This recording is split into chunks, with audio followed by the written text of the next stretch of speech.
ನಮಸ್ಕಾರ Bidar news round ಅಪ್ಗೆ ಸ್ವಾಗತ. ನಾನು ಹನುಮಂತ್ ದೇಶ್ಮುಖ್. ಬೀದರ್ ನಗರದ ಹೃದಯ ಭಾಗದಲ್ಲಿರುವಂತಹ ಜಿಲ್ಲಾಧಿಕಾರಿ ಕಚೇರಿ ಮತ್ತು ಜಿಲ್ಲಾ ನ್ಯಾಯಾಲಯದ ನಡುವೆ ಇರುವಂತಹ SBI ATM ನ ಹತ್ತಿರ ನಡೆದಂತಹ ಘಟನೆಗೆ ಸಂಬಂಧಪಟ್ಟಂತಹ ಪ್ರಮುಖ 10 ಸುದ್ದಿಗಳನ್ನು ಇವತ್ತಿನ ಈ ರೌಂಡ್ ಅಪ್ ನಲ್ಲಿ ನೋಡೋಣ. ಸಿನಿಮಯ ರೀತಿಯಲ್ಲಿ ಬೀದರ್ ನಗರದ ಹೃದಯ ಭಾಗದಲ್ಲಿರುವಂತಹ ಜಿಲ್ಲಾಧಿಕಾರಿ ಕಚೇರಿಯ ಹತ್ತಿರ ಇರುವಂತಹ SBI ಬ್ಯಾಂಕ್ ATM ಹತ್ತಿರ ದರೋಡೆ ನಡೆದಿದ್ದು, CMS ಸಿಬ್ಬಂದಿಗಳ ಕಣ್ಣಿಗೆ ಕಾರದ ಪುಡಿ ಎರಚಿ ಶೂಟೌಟ್ ಮಾಡಿ ಸರಿ ಸುಮಾರು 90 ಲಕ್ಷ ರೂಪಾಯಿ ತೆಗೆದುಕೊಂಡು ದರೋಡೆಕೋರರು ಫರಾರಿಯಾಗಿರುವಂತಹ ಘಟನೆ ಜರುಗಿದೆ. ಘಟನೆಯಲ್ಲಿ ATM ನಲ್ಲಿ ಹಣ ತುಂಬಿಸಲು ಬಂದಿದ್ದಂತಹ ನಗರದ ಚಿದ್ರಿ ನಿವಾಸಿ ವೆಂಕಟೇಶ್ ಸ್ಥಳದಲ್ಲಿಯೇ ಮೃತಪಟ್ಟಿದ್ದು, ಇನ್ನೋರ್ವ ಸಿಬ್ಬಂದಿ ಶಿವ ಕಾಶಿನಾಥ್ ಸಾವು ಬದುಕಿನ ಮಧ್ಯೆ ಹೋರಾಟವನ್ನು ನಡೆಸುತ್ತಿದ್ದಾರೆ. ಹಲೋ, ಹಾಯ್ ಹೇಳೋಣ. ನಾ ಹಸ್ತೀನಿ, ಕೆಲಸ ಮಾಡಿದ್ದೀನಿ, ಆಮೇಲೆ ಹಸ್ತೀನಿ. ಆಮೇಲೆ ಡಾಗ್ ಬರ್ತಾ ಡಿಸ್ಟರ್ಬ್ ಆಗ್ತದೆ. ಓಕೆ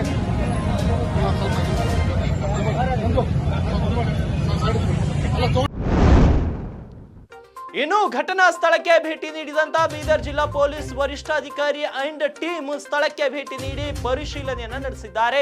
ಇದೇ ವೇಳೆ ಮಾಧ್ಯಮದವರ ಜೊತೆಗೆ ಮಾತನಾಡಿದ ಅವರು, ದರೋಡೆ ಮತ್ತು ಕೊಲೆ ಮಾಡಿ ಫರಾರಿಯಾದವರನ್ನ ಹುಡುಕಲು ಈಗಾಗಲೇ ನಾವು ಸಜ್ಜಾಗಿದ್ದೇವೆ. ಪ್ರಕರಣದ ತನಿಖೆ ಮುಂದುವರೆದಿದೆ. ಆದಷ್ಟು ಬೇಗ ದರೋಡೆಕೋರರನ್ನ ಬಂಧಿಸಲಾಗುವುದು ಅಂತ ಹೇಳಿದ್ದಾರೆ. 11 ಗಂಟೆ ಮಧ್ಯ ಒಂದು ದರೋಡೆ ಹಾಗೂ ಕೊಲೆ ನಡೆದಿದೆ ಬೀದರ್ ಸಿಟಿಯಲ್ಲಿ. SBI ಮೇನ್ ಬ್ರಾಂಚ್ ಎದುರುನೇ ATM ATMಗೆ ದುಡ್ಡು ತಗೊಂಡು ಹೋಗಬೇಕಂತ ವ್ಯಾನ್ಗೆ ದುಡ್ಡು ಹಾಕುವಾಗ ಇಬ್ಬರು ಜನರು ಬೈಕ್ ಮೇಲೆ ಬಂದು ಗನ್ ಫೈರಿಂಗ್ ಓಪನ್ ಮಾಡಿದ್ದಾರೆ. ಅದರಲ್ಲಿ ಒಬ್ಬರು ಕೊಲೆ ಆಗಿದ್ದಾರೆ, ಮೃತಪಟ್ಟಿರುತ್ತಾರೆ. ಇನ್ನೊಬ್ಬರಿಗೆ ಗಾಯವಾಗಿರ್ತದೆ. ಗಾಯಪಟ್ಟಿದ್ದವರನ್ನು ಹಾಸ್ಪಿಟಲ್ಗೆ ತಗೊಂಡು ಹೋಗಿದ್ದಾರೆ ಹಾಗೂ ತನಿಖೆ ಮುಂದುವರಿತಾ ಇದೆ. ದುಡ್ಡು ಸಮೇತ ಅವರು ಪರಾರಿಯಾಗಿದ್ದಾರೆ ಬೈಕ್ ಮೇಲೆ. ಎಷ್ಟು ಅಮೌಂಟ್ ಬ್ಯಾಂಕ್ನವರು ಇನ್ನೂ ಲೆಕ್ಕ ಹೇಳಬೇಕಾಗಿದೆ.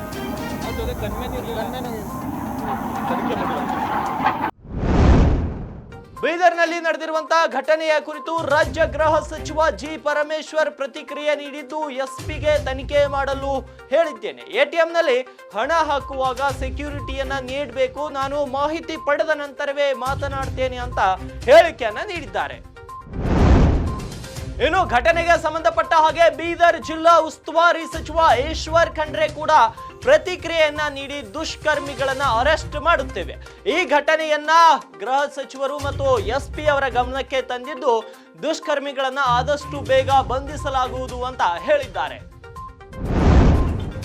ಘಟನೆಯಲ್ಲಿ ಗಿರಿ ವೆಂಕಟೇಶ್ ಸ್ಥಳದಲ್ಲಿಯೇ ಮೃತಪಟ್ಟಿದ್ದು, ಆತನ ಜೊತೆಗೆ ಕಾರ್ಯನಿರ್ವಹಿಸುತ್ತಿದ್ದ ಇನ್ನೋರ್ವ ಸಿಬ್ಬಂದಿ ಶಿವಕುಮಾರ್ ಎಂಬಾತನಿಗೆ ಫೈರಿಂಗ್ ವೇಳೆ ಗಂಭೀರ ಗಾಯಗಳಾಗಿದ್ದು, ಆತನಿಗೆ ನಗರದ ಬ್ರಿಮ್ಸ್ ಆಸ್ಪತ್ರೆಯಲ್ಲಿ ಚಿಕಿತ್ಸೆಯನ್ನ ನೀಡಿ ಇನ್ನು ಹೆಚ್ಚಿನ ಚಿಕಿತ್ಸೆಗಾಗಿ ನೆರೆಯ ತೆಲಂಗಾಣದ ಹೈದರಾಬಾದ್ಗೆ ವರ್ಗಾಯಿಸಲಾಗಿದ್ದು, ಆತನಿಗೆ ಹೈದರಾಬಾದ್ನಲ್ಲಿ ಚಿಕಿತ್ಸೆಯನ್ನ ನೀಡಲಾಗುತ್ತಿದೆ. ಬೀದರ್ ನಗರದ ಚಿದ್ರಿ ನಿವಾಸಿ ಗಿರಿ ವೆಂಕಟೇಶ್ ಫೈರಿಂಗ್ ನಡೆದ ಸ್ಥಳದಲ್ಲಿಯೇ ಸಾವನ್ನಪ್ಪಿದ್ದು, ಕುಟುಂಬಸ್ಥರ ಆಕ್ರಂದನ ಮುಗಿಲು ಮುಟ್ಟಿದೆ. ಉತ್ತರ ಕರ್ನಾಟಕ ಸುದ್ದಿವಾಹಿನಿಯೊಂದಿಗೆ ಮಾತನಾಡಿದ ಮೃತರ ಸಹೋದರ, ನಾವು ಇಬ್ಬರೇ ಅಣ್ಣ ತಮ್ಮರು ಇದ್ವು. ನಮ್ಮ ಸ್ನೇಹಿತರ ಮುಖಾಂತರ ನಮಗೆ ಈ ವಿಷಯ ತಿಳಿದಿದೆ. ಸ್ಥಳಕ್ಕೆ ಬಂದು ನೋಡಿದಾಗ ಆತನ ಜೀವ ಹೋಗಿದೆ ಅಂತ ಮೃತರ ಸಹೋದರ ಕಣ್ಣೀರು ಹಾಕಿದ್ದು, ಕುಟುಂಬಸ್ಥರು ನಗರದ ಬ್ರಿಮ್ಸ್ ಆಸ್ಪತ್ರೆಯ ಶವಗಾರ ವಿಭಾಗದ ಮುಂಭಾಗದಲ್ಲಿ ಕಣ್ಣೀರು ಹಾಕಿರುವಂತಹ ದೃಶ್ಯಗಳು ಕಂಡು ಬಂದಿವೆ. 5-6 ವರ್ಷ ಆಯ್ತು ಸರ್, 7-8 ವರ್ಷ ಆಯ್ತು ಕೆಲಸ ಮಾಡ್ತೀನಿ. ಏನು ಸರ್, ನಾವೇನಿದ್ದಿದ್ದ ನಾನು ನೋಡಿಲ್ಲ, ನನಗೆ ಗೊತ್ತಿಲ್ಲ ಸರ್. ನಮ್ಮ ತಮ್ಮ ಹೋಗಿನ ಬೆಳಗ್ಗೆ ಸಿಕ್ಕಿನು ಮಾತಾಡ್ದ, ನಡೆದೇ ಅಣ್ಣ ಡ್ಯೂಟಿಗೆ ಅಂದ್ರೆ ಹ್ಞೂ ಅಂದ. ನಾನು ಲಾಸ್ಟ್ ಅದು ನನಗೆ ಆಮೇಲೆ ಇಲ್ಲಿಂದ ನನಗೆ ಫೋನ್ ಬಂತು. ನನಗೆ ನಮ್ಮ ಫ್ರೆಂಡ್ ಫೋನ್ ಹಚ್ಚಿದ್ರು, ಆ ಗಾಡಿಯಾಗ ಇಂಥ ಕೆಲಸ ಮಾಡ್ತಾನಂತ ನಮ್ಮ ಫ್ರೆಂಡಿಗೆ ಫೋನ್ ಆಯಿತು. ಯಾಕೆ ಅವ್ರು ಫೋನ್ ಹಚ್ದಾಗೆ ಖೂನ್ ಆಗ್ಯದ.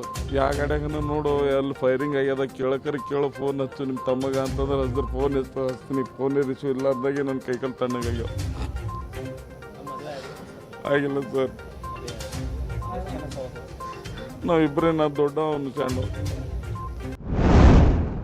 ಬೀದರ್ ನಗರದ ನಗರದಲ್ಲಿರುವಂತಹ ಜಿಲ್ಲಾಧಿಕಾರಿ ಕಚೇರಿ ಮತ್ತು ನ್ಯಾಯಾಲಯದ ನಡುವೆ ಇರುವಂತಹ SBI ಬ್ಯಾಂಕ್ನ ATM ನಲ್ಲಿ ಹಣ ತುಂಬಿಸಲು ಬಂದ ಸಿಬ್ಬಂದಿಗಳ ಮೇಲೆ ಕಾರದ ಪುಡಿ ಎರಚಿ ಸಿಬ್ಬಂದಿಗಳಿಗೆ ಗುಂಡಿಕ್ಕಿ ಸುಮಾರು 90 ಲಕ್ಷ ರೂಪಾಯಿಯನ್ನ ತೆಗೆದುಕೊಂಡು ದರೋಡೆಕೋರರು ಮತ್ತು ಕೊಲೆಗಾರ ಬೈಕ್ ನಲ್ಲಿ ಮೋಹನ್ ಮಾರ್ಕೆಟ್ ಮಾರ್ಗವಾಗಿ ಫರಾರಿಯಾಗಿರುವಂತಹ ವಿಡಿಯೋ CCTVಯಲ್ಲಿ ಸ್ಥಳದಲ್ಲಿ ಬೀದರ್ ನಗರದಲ್ಲಿರುವಂತಹ ಜಿಲ್ಲಾಧಿಕಾರಿ ಕಚೇರಿ ಮತ್ತು ನ್ಯಾಯಾಲಯದ ನಡುವೆ ಇರುವಂತಹ SBI ಬ್ಯಾಂಕ್ನ ATM ನಲ್ಲಿ ಹಣ ತುಂಬಿಸಲು ಬಂದ ಸಿಬ್ಬಂದಿಗಳ ಮೇಲೆ ಕಾರದ ಪುಡಿಯನ್ನು ಎರಚಿ ಸಿಬ್ಬಂದಿಗಳಿಗೆ ಗುಂಡಿಕ್ಕಿ ಸುಮಾರು 90 ಲಕ್ಷ ರೂಪಾಯಿಯನ್ನ ತೆಗೆದುಕೊಂಡು ದರೋಡೆಕೋರ ಮತ್ತು ಕೊಲೆಗಾರ ಬೈಕ್ ನಲ್ಲಿಯೇ ಮೋಹನ್ ಮಾರ್ಕೆಟ್ ಮಾರ್ಗವಾಗಿ ಫರಾರಿಯಾಗಿರುವಂತಹ ವಿಡಿಯೋ CCTVಯಲ್ಲಿ ಮತ್ತು ಸ್ಥಳದಲ್ಲಿ ಇದ್ದ ಕೆಲವರ ಮೊಬೈಲ್ ನಲ್ಲಿ ಸೆರೆಯಾಗಿದೆ.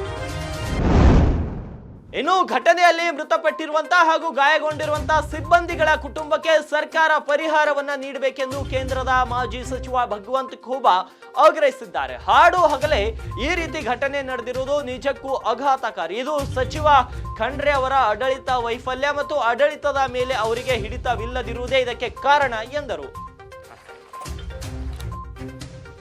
ಇಂದು ಬೀದರದಲ್ಲಿ ಹಾಡು ಹಗಲೇ ಹಣವನ್ನು ಸಾಗಿಸುತ್ತಿದ್ದರ ಮೇಲೆ ದುಷ್ಕರ್ಮಿಗಳು ಗುಂಡನ್ನು ಹಾರಿಸಿ ಸುಮಾರು 94 ಲಕ್ಷ ರೂಪಾಯಿಗಳನ್ನು ದೋಚಿದಂಥ ಘಟನೆ ಇವತ್ತು ಆಘಾತಕಾರಿಯಾಗಿದ್ದು, ಈ ಘಟನೆ ಕರ್ನಾಟಕ ರಾಜ್ಯ ಸರ್ಕಾರ ಹಾಗೂ ಜಿಲ್ಲಾ ಉಸ್ತುವಾರಿ ಮಂತ್ರಿಗಳಾದಂಥ ಈಶ್ವರ್ ಖಂಡ್ರೆ ಅವರ ಆಡಳಿತದ ವೈಫಲ್ಯದ ಕೈಗನ್ನಡಿ ಆಗಿದೆ ಎಂದರೂ ಕೂಡ ತಪ್ಪಾಗಲಾರದು. ಕಳೆದ 10 ತಿಂಗಳಿನಿಂದ ರಾಜ್ಯದಲ್ಲಿ ಮತ್ತು ಬೀದರ ಜಿಲ್ಲೆಯಲ್ಲಿ ಇಂತಹ ಒಂದು ದುಷ್ಕೃತ್ಯ ವ್ಯಕ್ತಿಗಳಿಗೆ ಕುಮ್ಮಕ್ಕು ಕೊಡುವಂಥ ರೀತಿಯಲ್ಲಿ ಸರ್ಕಾರದ ಕಾರ್ಯವೈಖರಿ, ಅದೇ ಕಾರಣ ಅದೇ ರೀತಿ ಬೀದರ್ ಜಿಲ್ಲೆಯಲ್ಲಿ ಕೂಡ ಅನೇಕ ಗ್ರಾಮಗಳಲ್ಲಿ ನಗರ ಪ್ರದೇಶಗಳಲ್ಲಿ ಕಳ್ಳತನ ನಡೀತಿರುವುದು, ಆತ್ಮಹತ್ಯೆ ಪ್ರಕರಣಗಳು ಮತ್ತು ಸಮಾಜಘಾತಕ ಶಕ್ತಿಗಳು ಇವತ್ತು ಸಕ್ರಿಯಗೊಂಡಿದ್ದಾವೆ. ಹೀಗಾಗಿ ಜಿಲ್ಲಾಡಳಿತ ಮತ್ತು ಜಿಲ್ಲಾ ಪೊಲೀಸ್ ವರಿಷ್ಠ ಅಧಿಕಾರಿಗಳಿಗೆ ಇಂತಹ ಘಟನೆಗಳನ್ನು ನಡೀಲಾರದಂತಹ ಮುನ್ನೆಚ್ಚರಿಕೆಯನ್ನು ವಹಿಸಬೇಕು ಮತ್ತು ದುಷ್ಕೃತ್ಯಗಳನ್ನು ಮಾಡುವಂಥ ವ್ಯಕ್ತಿಗಳಿಗೆ ಭಯಹುಟ್ಟಿಸುವಂಥ ಕಾನೂನಿನ ಚೌಕಟ್ಟಿನಲ್ಲಿ ಅವರಿಗೆ ಬಂಧಿಸಬೇಕು ಅಂತ ನಾನು ಹೇಳ್ತೇನೆ. ಖಂಡಿತವಾಗಿಯೂ ಜಿಲ್ಲೆಯ ಉಸ್ತುವಾರಿ ಮಂತ್ರಿಗಳಾದಂಥ ಈಶ್ವರ್ ಖಂಡ್ರೆ ಅವರು ಸಂಪೂರ್ಣವಾಗಿ ಆಡಳಿತದಲ್ಲಿ ಮೂಗು ತೂರಿಸ್ತಾ ಇದ್ದಾರೆ, ಆಡಳಿತದಲ್ಲಿ ಹಸ್ತಕ್ಷೇಪ ಮಾಡ್ತಾ ಇದ್ದಾರೆ. ಹೀಗಾಗಿ ಇವತ್ತ ಸಂಪೂರ್ಣವಾಗಿ ಆಡಳಿತ ಕುಸಿದು ಹೋಗಿದೆ.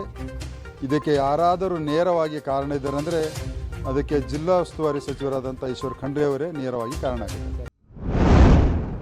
ಬೀದರ್ ನಗರದಲ್ಲಿ ನಡೆದ ದರೋಡೆ ಮತ್ತು ಕೊಲೆ ಪ್ರಕರಣದ ಘಟನೆಯ ಮಾಹಿತಿಯನ್ನ ತಿಳಿದು ಸ್ಥಳಕ್ಕೆ ಹಿರಿಯ ಪೊಲೀಸ್ ಅಧಿಕಾರಿ ಹಾಗೂ DIG ಅಜಯ್ ಹಿಲೋರಿ ಭೇಟಿ ನೀಡಿ ಸ್ಥಳ ಪರಿಶೀಲನೆಯನ್ನ ನಡೆಸಿ ಹತ್ತಿರದ SBI ಬ್ಯಾಂಕ್ಗೂ ಕೂಡ ಭೇಟಿಯನ್ನ ನೀಡುತ್ತಾರೆ. ಅದೇ ರೀತಿ ಅಧಿಕಾರಿಗಳ ಜೊತೆ ಚರ್ಚೆ ನಡೆಸಿ ಹೆಚ್ಚಿನ ಮಾಹಿತಿಯನ್ನ ಪಡೆದುಕೊಂಡಿದ್ದಾರೆ.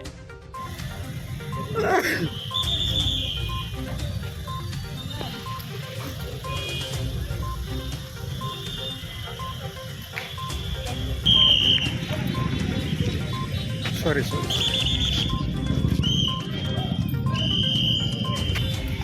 ಮುಂದೆ ಹೋಗ್ಬಿಟ್ರೆ ಜೂಮ್ ಆಗ್ತೀವಿ ಕ್ಯಾಮ್ರಾದವ್ರು